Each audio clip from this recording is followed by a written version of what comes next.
السلام الله عليكم ورحمة الله وبركاته كلنتي وعنا ونكسن daawadayaal meel walba oo joogtaanba qodobada aad wararkeena ku maqli doontaan waxa kamida dagaal xoogan oo u dhaxeeya ciidamada dawladda federaalka iyo ciidamada axmaarada ayaa ka qarxay gobolka axmaarada iyadoo hubka noocyadiisa kala duwan laga maqlayo magaalooyinka waaweyn ee gobolka axmaarada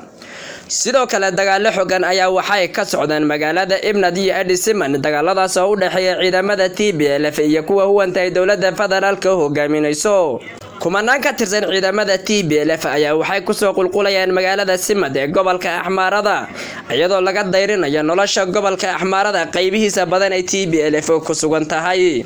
sidoo kale dawladda Eritrea ayaa waxay isku sii balaadhnaysaa dhul badan oo ka tirsan gobolka Tigray iyadoo maalinimadii shalay ku dhawaaqday inay waqtiyada dhow qabsan doonto magaalada caasimadda waxa gobolka Tigray waa Maqale qodobada kale wararkeena ku maqli doontaan waxa kamida shirkii la filayay maalinimada berri inuu ka furmo caasimadda Garowe ee maamulka Puntland ayaa gabi ahaanba baaqday qodobadaas iyo qodobo kale oo faahfaahsan ay warkeena ku maqli doontaan taariikhdu waxay ku beegan tahay 20 bisha 9 2022 haddaynu u gudagalno wararkeeni oo faahfaahsan dagaal xoogan oo u dhaxeeya ciidamada dawladda federaalka Itoobiya iyo kuwa maamulka Axmaarada ayaa maalinimadii shalay ahayd ka qarxay gobolka Axmaarada iyadoo ilaa maanta laga maqlayo hubka noocyadiisa kala duwan magaalooyinka ay ku dagaalamayaan waxa kamida magaalada Ibnad iyo Simad dagaaladan ayaa waxa u dhaxeeyaan maamulka Axmaarada maleeshiyaadkooda badan ee isku dhafka iyo ciidamada dawladda federaalka dawladda Itoobiya waaye dagaaladan ayaa la garaareen waxyaabaha sababay inay ciidamadani ku dagaalamaan gobolka Axmaarada iyadoo sidii la wada ogaaba dawladda federaalka Itoobiya iyo maamulka Axmaaradu ay ka wada sinaayeen la dagaalanka kooxda TPLF oo isku sii balaadhnaysa baryihii dambe gobolka Axmaarada dawladda federaalka uu hogaaminayo Dr. Abiy Ahmed ayaa lagu xamajiray inay maamulka Axmaarada xaqiisa u janjadho iyadoo gabi ahaanba qoomiyadda Oromadana ay qaadacday siyaasadda Dr. Abiy Ahmed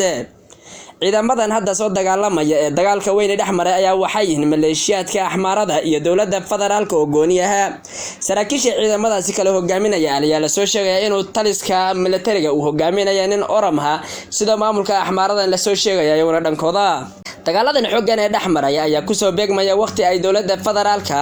ay u maaran lahayd dagaalka lagula jiro kooxda TPLF ee dagaalada xoogan kala horjeeda dawladda federaalka Dr. Abiy Ahmed ayaa caqabad labaad la soo kulantay iyadoo maamulka Axmaarada la soo sheegayo inay ciidamadoodii ugu xoog badan ee TPLF ka horjoogay gobolka Axmaarada caasimadiisa ay maanta dawladda federaalka ku garaacayaan hubka noocyadiisa kala duwan dawladda federaalka Itoobiya ayaa aad u hubaysay maleeshiyaadka Axmaarada si ay ula dagaalamaan kooxda TPLF hase yeeshee dawladda federaalka meena kolaba aan ugu jirin barnaamijyadeeda inay ciidamadan Axmaaradu ay hubka ku soo jeedin doonaan ciidamada militariga dalka Itoobiya maleeshiyaadkan faana la baxay ayaa dawladda federaalka Itoobiya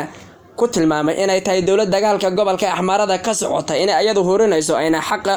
ayna dawladda federaalkana ayna ajadeedu ayna gobolka Axmaarada inay mariba nabad ka dhalato sidoo kale maleeshiyaadkan ayaa waxay leeyihiin dawladda federaalka ayaa u fududeysay TPLF inay gobolka naga soo gasho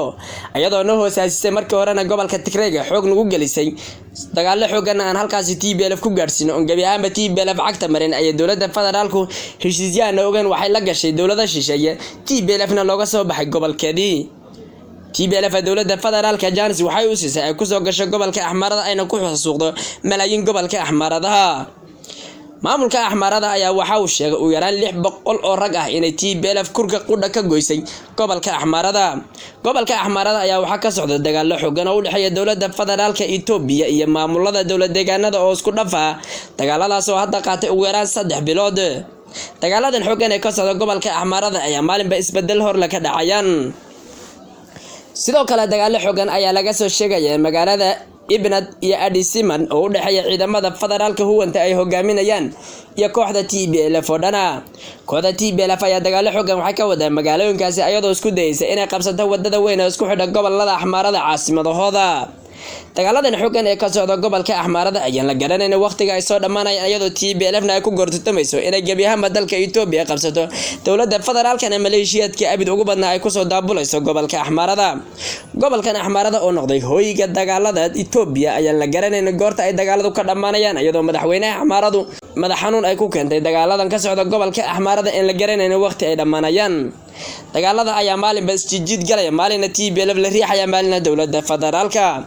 hase yeeshee Dr. Abiy Ahmed ayaan la garanayn siyaasadda uu kala yahay dagaaladan soo afjarmeen ee ka qarxay gobolka Axmaarada ugu yaraan 3 biloodna ka socda dagaaladaasi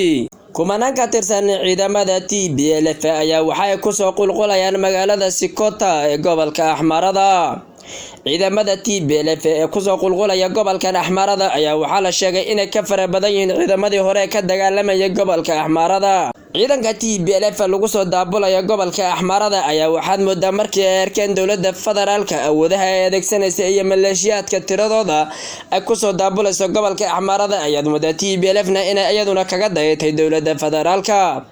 maamulka Axmaarada ayaa waxaad moodaa inuu yahay maamul ay ragaadiyeen dagaal xooggan dagaaladaas oo xagaba la isku huburursanayo dawladuna ay soo daabulaysa TPLF-na ay soo daabulaysa maleeshiyaadkooda ciidamo lagu sheegay ugu yaraan dhowr iyo 10 kun oo ciidamada TPLF ayaa soo gaaray maalinimadii maanta ee magaalada Sikota oo isku horfadhiyaan ciidamada dawladda federaalka iyo kuwa TPLF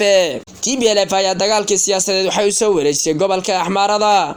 dagaalada socdaan ayaa lagu sheegay inay yihiin dagaalo ka culus dagaaladii hore dhexmaray ciidamada dawladda iyo huwanta ay hogaaminayso iyo kooxda TPLF oo dhanka dagaalamaysa dagaaladii abid ugu xuma ayaa maanta ka dhacay magaalada Sikota iyadoo la sheegay magaalada gabi ahaanba inay la wareegtay kooxda TPLF ciidamadii abid ugu farabadnaa ee Eritrea ayaa waxay isku sii ballaarinayaan laba dawlad deegaan sida dawlad deegaanka Tigrayga iyo maamulka Axmaarada dawladda Eritrea ayaa ciidankii ugu ballaarnaa waxay ku sii ballaarinaysaa gobolka Axmaarada iyadoo sheegaysa inay difaacayso caasimadda gobolka Axmaarada ee Bahardar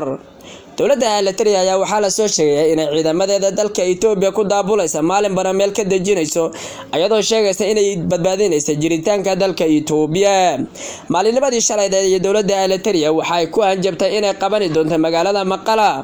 ayadoo sheegtay xilli roobaadku inuu ka hortaagan yahay inay magaalada Maqala gasho hase yeeshee lama garanayo arintaasi inay dhab noqon doonto in kale maxaa yeelay TPLF gobolkooda ayaga gacanta ku haya ciidamo badan oo ay tababarayaan dagaal xooggan waxay kala horjeedaan dawladda federaalka Itoobiya ayagoo ciidamadii ugu badnaa ku sii daabulay gobolka Axmaarada qodobada kale wararkeena ku maqli doontaan waxaa kamid ah shirkii lagu ballansanaa maalinimada berri ah inuu ka dhaco caasimadda Puntland ee magaalada Garowe ayaa la soo sheegay gabi ahaanba inuu shirkaasi la baajiyay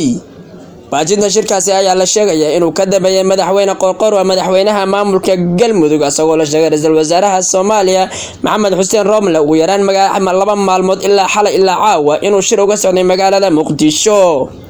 habeennimadii xalay ana go'aan in lagu gaaray in shirkaasi la baajiyo wixii kalena gadaal laga soo sheegi doono maamulka Puntland ayaa la sugayaa inay faahfaahiyaan ka dambeynta shirkaasi inuu gabi ahaanba inuu shirkaasi joogsado ayadoo maamulka Puntland ay hayeen maamulkii markii ugu horeysay ku dhawaaqay inuu shirkaasi lagu martiqaaday maamul goboleedyada kana furmi doono magaalada Garowe ee caasimadda maamulka Puntland wana sheegtay shirkaasi inuu u dhaxeeyo madaxda maamul goboleedyada kaliya dawladda federaalkana aan lagu casuumin taniya kulanti dambe wacan salaamullaahi calaykum waraxmatullaahi wabarakaatuh.